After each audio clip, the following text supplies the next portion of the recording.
నమస్కారం. స్ఫూర్తి కార్యక్రమానికి స్వాగతం. ముందుగా సఖీ ప్రేక్షకులందరికీ దేవి శరన్నవరాత్రి శుభాకాంక్షలు.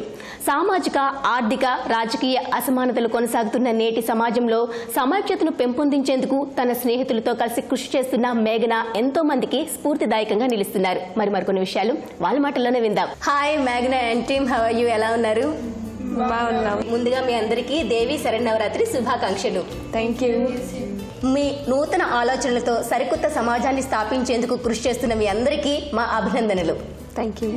ఓకే మేఘనా, ముందు మీ ఫ్రెండ్స్ గురించి కూడా తెలుసుకుందాం. అందుకంటే ముందు నీ గురించి మా సకులకు తెలియజేస్తావా? హాయ్ అండి, నా పేరు మేఘన. నేను డిగ్రీ ఫస్ట్ ఇయర్ చదువుతున్నాను. మా ఫాదర్ రియల్ ఎస్టేట్ బిజినెస్ చేస్తున్నారు అండ్ మా మదర్ హౌస్ వైఫ్. నాకు ఒక అక్క, తమ్ముడు ఉన్నారు. హాయ్ అండి, నా పేరు సౌమ్య శ్రీ కచూరి. నేను యుఎస్ నుంచి వచ్చాను, కాలిఫోర్నియా నుంచి. నేను కూడా మేఘాలయతో ఇప్పుడు డిగ్రీ ఫస్ట్ ఇయర్ చదువుతున్నాను. My parents both are engineers. They both work. They computer engineers. And I have one sister. Her name is Kavya. Hi అండి, నా పేరు ఖ్యాతి. నేను కూడా డిగ్రీ ఫస్ట్ ఇయర్ చదువుతున్నాను. మా ఫాదర్ వచ్చేసి సివిల్ ఇంజనీర్, మా మదర్ వచ్చేసి అకౌంట్స్ మేనేజర్. నాకు ఒక అక్క ఉంది, తన పేరు శేష్ సాయిశ్రీ. హాయ్ అండి, నేను ప్రణీత. నేను కూడా ఫస్ట్ ఇయర్ డిగ్రీ చదువుతున్నాను. నేను యూఎస్ నుంచి వచ్చాను, న్యూయార్క్. ఇప్పుడు ఇండియాకి వచ్చి 3 years అవుతుంది. నా ఫ్యామిలీ మొత్తం పేరెంట్స్, చెల్లి ఇక్కడే ఉంటున్నారు. ఓకే మేఘనా, మీ పరిచయాలు, మీ ఫ్రెండ్స్ని కూడా చక్కగా పరిచయం చేసేసావు. అంటే మీరు ఇప్పుడు జస్ట్ ఇంటర్ ఫినిష్ చేసి డిగ్రీలోకి ఎంటర్ అయ్యారు. కానీ మీ ఆలోచనలు మాత్రం చాలా కొత్తగా ఉన్నాయి. కొత్త ఆలోచనలతో కొత్త సమాజాన్ని స్థాపించాలని మేక్ ది వరల్డ్ వండర్ఫుల్ అని ఒక క్రియేట్ చేసేసి దాని ద్వారా కొత్త యూత్ని అందిస్తున్నారు. అసలు ఈ ఆలోచన అనేది చాలా గ్రేట్. ఆలోచన ఎవరిలో వచ్చింది, ఎవరికి వచ్చింది, ఎవరితో షేర్ చేసుకున్నారు? నాకు చిన్నప్పటి నుంచి అందరినీ కలిసిమెలిసి ఆనందంగా చూడాలని చాలా కోరికగా ఉంది. అది ఎలా స్టార్ట్ అయింది అంటే, ఫస్ట్ మా మమ్మీ నాకు చిన్నప్పుడు కథలు చెప్పేవాళ్ళు అనమాట. అంటే తన చైల్డ్హుడ్ ఏజ్లో అందరూ వాళ్ళ విలేజెస్లో ఎలా కలిసి హ్యాపీగా ఉండేవాళ్ళు అని చెప్పేవాళ్ళు. అలా ఇప్పుడు కూడా అందరు నాకు అలానే చూడాలి అని చాలా ఉంది. సో ఫస్ట్ నేను ఏం చేశానంటే, దీన్ని ఎలాగైనా ఒకటి స్టార్ట్ చేసి సొసైటీలోకి తీసుకెళ్ళాలి అనుకున్నప్పుడు సపోర్ట్ కావాలి అనుకున్నాను. సో అప్పుడు ఐబీ హబ్స్ ఇంటర్వ్యూ తీసుకుంటున్నారు, వాళ్ళకి పైలట్ ప్రాజెక్ట్ కావాలి అన్నప్పుడు నేను ఆ ఇంటర్వ్యూకి వెళ్ళాను. నన్ను సెలెక్ట్ చేసుకున్నారు అండ్ అప్పటి నుంచి ఈ ఆర్గనైజేషన్ అన్నది స్టార్ట్ చేస్తున్నాము. అంటే మేఘన, మీరంతా చిన్నప్పటి నుంచి ఫ్రెండ్సా, లేకుంటే కాలేజ్ ఫ్రెండ్సా? ఎప్పుడు ఫ్రెండ్స్ అయ్యారు? ఎప్పుడు ఇవన్నీ మీ ఆలోచనకి దగ్గరగా ఉన్నాయి వాళ్ళ ఆలోచనలు? మేము రీసెంట్గానే కలిసాము ఐబీ హబ్స్ ద్వారా. మా ముగ్గురికి చిన్నప్పటి నుంచి సొసైటీలో చాలా హెల్ప్ చేయాలి, చేంజ్ పట్టుకురావాలి అని ఉండేది. అండ్ మా విజన్ చాలా అలైన్గా ఉంది మేఘనతోటి. ఇప్పుడు మేక్ ద వరల్డ్ వండర్ఫుల్ అని క్రియేట్ చేశారు కదా, అసలు దీన్ని క్రియేట్ చేసి ఏం చేద్దామని ఫర్దర్గా ఏం చేస్తున్నారు? నా విజన్ వచ్చేసి సొసైటీలో హార్మోని బిల్డ్ చేయడం అన్నది, అంటే అందరూని కలిసిమెలిసి చూడాలన్నది కోరికగా ఉంది. సో ఐబీ హబ్స్ ద్వారా నాకు వీళ్ళు ముగ్గురు కూడా పరిచయం అయ్యారు. ఇప్పుడు మేము నలుగురం కలిసి దీన్ని స్టార్ట్ చేశాము. సో దీంట్లో ఏం చేసామంటే, ఫస్ట్ 2 programs స్టార్ట్ చేసాం దీన్ని రియలైజ్ చేసుకోవడానికి. ఒకటి పర్సెప్షన్స్ ప్రోగ్రామ్ అనేసి అండ్ ఇంకొకటి చైల్డ్ అడాప్షన్ ప్రోగ్రామ్. ఇక్కడ పర్సెప్షన్ ప్రోగ్రామ్ ఏంటి అంటే, పర్సెప్షన్స్ అంటే ఇక్కడ అందరిని మనం ఎలా చూసుకుంటామో అండ్ ప్రపంచాన్ని ఎలా చూస్తాము అన్నదాన్ని పర్సెప్షన్స్. దీంట్లో మేము ఏం చేస్తున్నామంటే, సొసైటీలో ప్రతి ఒక్కరికి దీని మీద అవేర్నెస్ తేవాలి అనేసి కోర్సెస్ బిల్డ్ చేస్తున్నాము. అండ్ ఆల్రెడీ మేము 4000 పీపుల్కి ఈ ప్రజెంటేషన్స్ తయారు చేసి వాళ్ళకి ఆల్రెడీ ఇంట్రడ్యూస్ చేసాము, ఒక చిన్న ఇంట్రో లాగా. అందరూ కూడా చాలా ఎగ్జైట్ అయ్యారు, అంటే like this is very necessary ఈ రైట్ నౌ సొసైటీలో అనేసి. ఇది మా first program. And second program వచ్చేసి చైల్డ్ అడాప్షన్ ప్రోగ్రామ్.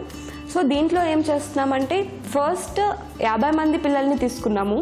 ఆ 50 మంది పిల్లల్లో వాళ్ళ అందరినీ ఒక దగ్గరికి తెచ్చి వాళ్ళలో ఫస్ట్ హార్మోని బిల్డ్ చేసి తర్వాత బయటికి వెళ్దాము అనుకున్నాము.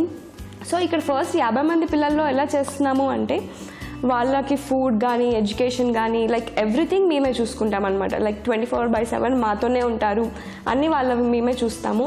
ఓకే మేఘన, పిల్లల్లో ఈ వాళ్ళలో ఉన్న డిఫరెన్సెస్ని తొలగించేందుకు మీరు ఎటువంటి ప్రోగ్రామ్స్ని కండక్ట్ చేస్తూ ఉంటారు? రెస్పాన్సిబిలిటీ ఫీలింగ్ డెవలప్ చేయాలి ఆ పిల్లల్లో అనేసి కూడా చాలా యాక్టివిటీస్ ఉన్నాయి. ఎగ్జాంపుల్గా ఇప్పుడు మేము గార్డెనింగ్ చేస్తాము. మాకు ఒక బుడ్డి ఫీల్డ్ ఉంది. ఆ ఫీల్డ్లో ఏం చేస్తుంది, మా దగ్గర 50 మంది పిల్లలకి ప్రతి ఒక్కరికి ఒక్కొక్క మొక్క ఉంటుంది. సో వాళ్ళే రోజు దాన్ని నాటడము, అది మాన్యూర్ వేయడము, వాటర్ పోయడము. సో అక్కడ వాళ్ళకి ఏం డెవలప్ అవుతుందంటే, ఒక రెస్పాన్సిబిలిటీ, అంటే లైక్ ఇది నా మొక్క అన్నప్పుడు ఎంత జాగ్రత్తగా చూసుకోవాలి అన్న ఫీలింగ్ అన్నది బాగా డెవలప్ అవుద్ది. అండ్ ఇంకొకటి కూడా ఉంది, బిగ్ బ్రదర్ ప్రోగ్రామ్స్ అని. పెద్ద పిల్లలు చిన్న పిల్లల్ని కేర్ తీసుకోవాలన్నమాట. అంటే ఫుడ్ కానీ ఆ అబ్బాయి ఎలా తింటున్నాడు, ఎలా చదువుతున్నాడు, బాత్ ఎలా, ఎవ్రీథింగ్, బట్టల దగ్గర నుంచి ఎవ్రీథింగ్ మొత్తం వాళ్ళు చూసుకుంటారు. ఒక పేరెంట్ ఒక చైల్డ్ ఎలా చూసుకుంటారో అలా చూసుకుంటారు. ఓకేనండి, ఫిజికల్గా వాళ్ళు ఇతరులకు సహాయపడాలి అంటే మీరు అన్ని చాలా బాగా నేర్పించారు. ఆల్రెడీ డెవలప్మెంట్ కూడా మీరు చూసేశారు. ఇండివిజువల్గా వాళ్ళు పైకి ఎదిగి సమాజానికి ఉపయోగపడాలంటే మీరు ఎలాంటివి అందిస్తున్నారు? సో దానికి కూడా మేము చాలా యాక్టివిటీస్ ఉన్నాయన్నమాట మా దగ్గర. ఇప్పుడు ఏంటంటే పిల్లలకి మేము అకాడమిక్స్ అంటే వాళ్ళ చదువు కూడా మాకు ఇలా ఎవరు చెప్తారంటే ఐఐటీస్, ఇప్పుడు ఐబీ హబ్స్ అని చెప్పాం కదండి, అక్కడి నుంచి మాకు చాలా నెట్వర్క్ ఉంది. సో అక్కడ స్టూడెంట్స్ అందరూ అంటే ఐఐటీస్ నుంచి, ఐఐఎమ్స్ నుంచి, ఒకళ్ళు ఫిజిక్స్, ఇంకా ఏ సైడ్ వాళ్ళు ఆ సైడ్ అనమాట, మెడికల్ సైడ్ ఉన్న వాళ్ళు. సో అలా పిల్లలకి వాళ్ళు మంచిగా మంచి పాయింట్స్ అని చెప్తూ ఉంటారు. ఇంకా పిల్లలకి ఇప్పుడు ఇంగ్లీష్ కమ్యూనికేషన్ స్కిల్స్ మీద కూడా మేము చాలా ఫోకస్ చేస్తాం. దానికి వాలంటీర్స్ కూడా మాకు ఐబీ హబ్స్ వాళ్ళు ఇస్తున్నారనమాట. ఓకే మేఘన, ఫ్యూచర్లో ఏం చేద్దాం అనుకుంటున్నారు? ఫ్యూచర్ ప్లాన్ వచ్చేసి ఫస్ట్ ప్రియారిటీ థింగ్ మేము ఏమి ఇస్తున్నామంటే పర్సెప్షన్స్ మీద. దాని మీద కోర్స్ చేస్తున్నాము ఆల్రెడీ. దాని మీద ఒక సబ్జెక్ట్ లాగా బిల్డ్ చేసి ప్రతి స్కూల్ పిల్లోడికి కూడా ఇది అందాలి అనుకుంటున్నాము. సో ప్రజెంటేషన్స్ అని వాటి మీద ఇది ఇస్తున్నాము. అండ్ ఇది లైఫ్ లాంగ్ చేసేదే అండి. ఇప్పుడు హార్మోనీ అన్నది బిల్డ్ చేయడము సో ఎప్పటికీ అవుతుంటుంది. అది లాంగ్ టర్మ్ ప్లాన్. ఇప్పుడు షార్ట్ టర్మ్ ప్లాన్లో మేము క్యాంపెయిన్ రేస్ చేసాము, నెక్స్ట్ ఇయర్ కల్లా 1 lakh సపోర్టర్స్ కావాలి అనేసి. ఆల్రెడీ ఫస్ట్ ఫేజ్లో మాకు 1000 సపోర్టర్స్ వచ్చేసారు. అండ్ దిస్ ఇస్ సెకండ్ ఫేజ్లో ఉన్నాము ఇప్పుడు. ఈ సెకండ్ ఫేజ్ ఈ అక్టోబర్ కల్లా మాకు 10,000 సపోర్టర్స్ కావాలి అని అనుకుంటున్నాము. ఇక్కడ సపోర్ట్ అంటే జస్ట్ మేము చేస్తున్న వర్క్ అంటే ఇప్పుడు సొసైటీలోకి ఇది బయటికి తీసుకెళ్ళాలి అనేది జస్ట్ మీకు ఇప్పుడు సొసైటీకి అవసరం అనిపిస్తే యూ కెన్ జస్ట్ సపోర్టర్స్ అనమాట.